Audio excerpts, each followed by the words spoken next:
Down. Lawnmower. Lawnmower. There you go. Of course it is. Enunciate. Loudness. Project. All right. So hi everybody, I'm Forbes Riley. And today we're talking and focusing on SpinGym Rehab Protocol. You know, I could talk about this all day long, but you might not pay much attention to me as I don't have an MD or a PhD after my name. I have licensed massage therapist, Broadway dancer, martial arts, a couple of other titles, but nothing that really qualifies people to go, you know. So I've invited a very special guest of mine, a man I've known for quite a long time. His name is Dr. Bradley Poppy.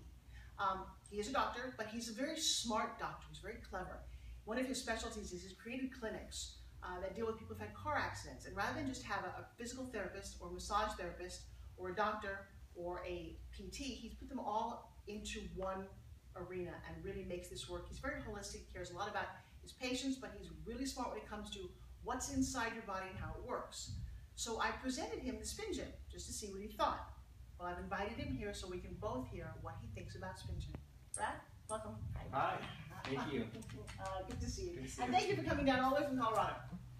It's good to be here. So tell me, I gave a little bit about your history, but tell me as a doctor what you do.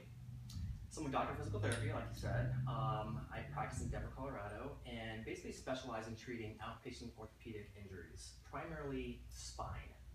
And they can range anywhere from car accident trauma to general sports injuries to slips and falls, you name it. So you've seen a lot of people who come in pain and they use certain modalities, certain products. What are some of the big physical products in your office?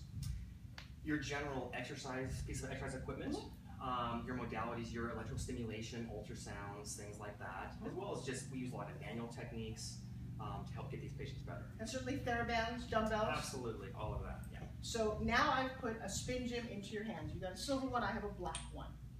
What was the first thing you thought of, honestly, when you saw the SpinGym?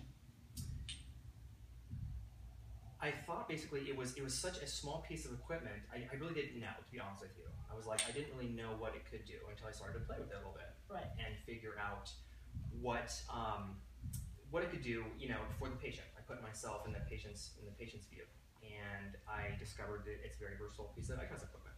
Now, when we talk about people getting better and getting healthy, one of the things that is really important is a patient needs to move. If you don't move as a human being, what happens to you? You basically, especially with injured patients, you start to become more painful, and it just kind of that downward spiral of obesity, morbidity, things like that. So it's a really important thing for you to hear. If you don't move, your injury and your overall body will get worse. Correct. And that's a problem. So, but you're in pain, so you don't want to move. Right. So what do we tell people? What do you suggest to people in pain? They should come to your office and go through certain kind of therapies. Right. Physical therapy, chiropractic, massage, but exercise, what do you traditionally recommend? All patients that come through the office basically get a wide array or gamut of exercises.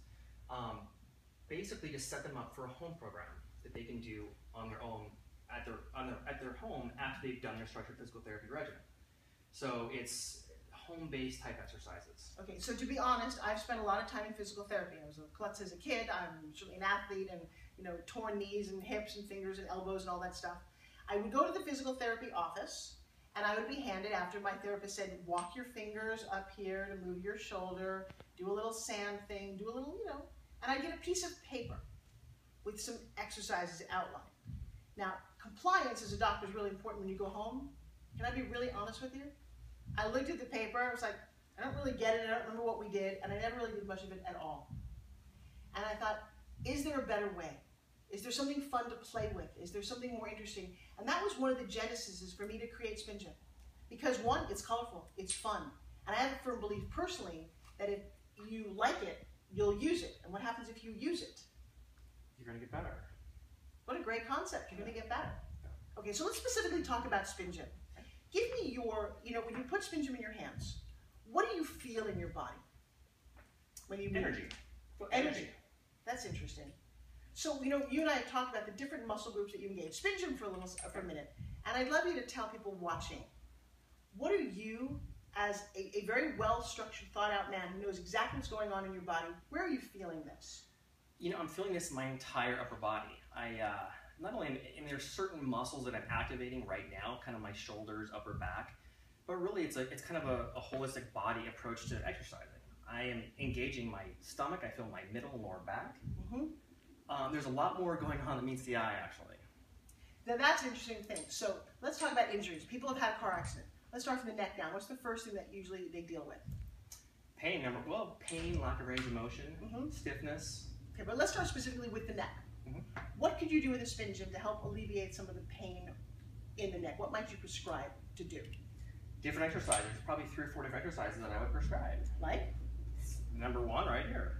Okay, so specifically what is that doing for you? Okay, right now, so I am tensing up my upper back muscles, and I'm starting to very easily bring in some blood supply to those tissues. Blood supply helps to heal tissue. It brings in nutrients. So a lot of times with these patients, they're in pain, so they don't want to move. And some of the cervical spine exercises that are traditional in physical therapy, we may take them through ranges of motion if they're not comfortable with it, they hurt. Right. And thus can cause more damage. So by doing the SpinGym, like you just saw, I'm not really moving my neck per se through range of motion.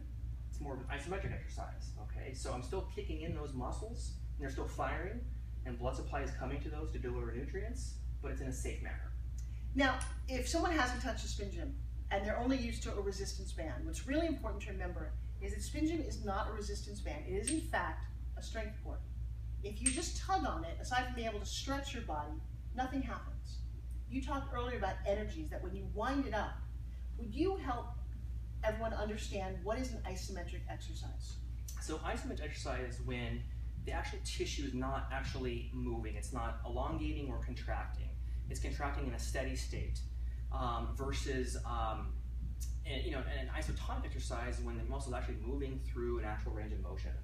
So when you're SpinGymming, so you wind it up and you give it a tug, and you actually should wind it better. You wind it up and you give it a tug and you start to SpinGym. So now I can see my arms moving. How is this helping my neck if I've had an injury get better? Okay, because in order for you to do this right here, these muscles up here in your upper and middle neck area are having to contract to stabilize your spine to do this. And so just this would be considered valuable? Absolutely.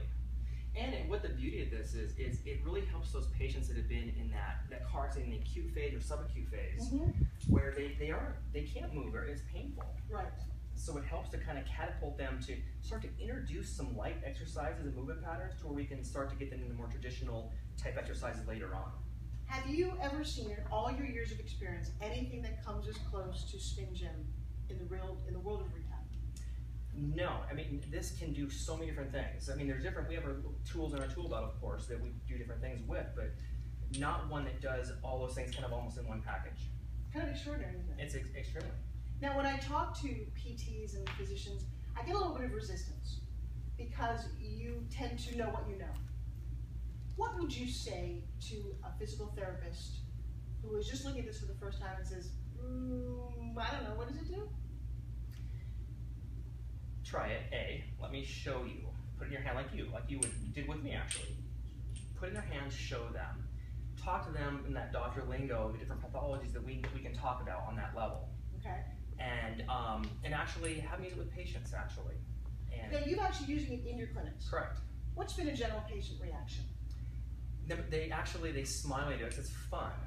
Okay, physical therapy in general is very hard. It's not fun. It's tough, right? So when you can put a smile on someone's face, that's therapy in itself. That's a great. I never actually thought of that. If you can put a smile on someone's face, that's therapy enough. Because usually when you're in pain, you don't smile a lot. Right, exactly. So it almost kind of tricks them into exercising because they're having fun, but it's like, oh, I am getting sore. So it's kind of kind of tricks them a little bit to increase the compliance, basically. I love that. It's interesting because one of the things about SpinGym, because it's spinning, because it's vibrating, that I think you really shared with me that's very valuable, is that when you hurt a joint, let's say you hurt your shoulder joint, you don't want to move it. I don't want to lift anything. I want it just to stay steady. So I developed a series of exercises. If you hold a door frame and you don't move this at all, and you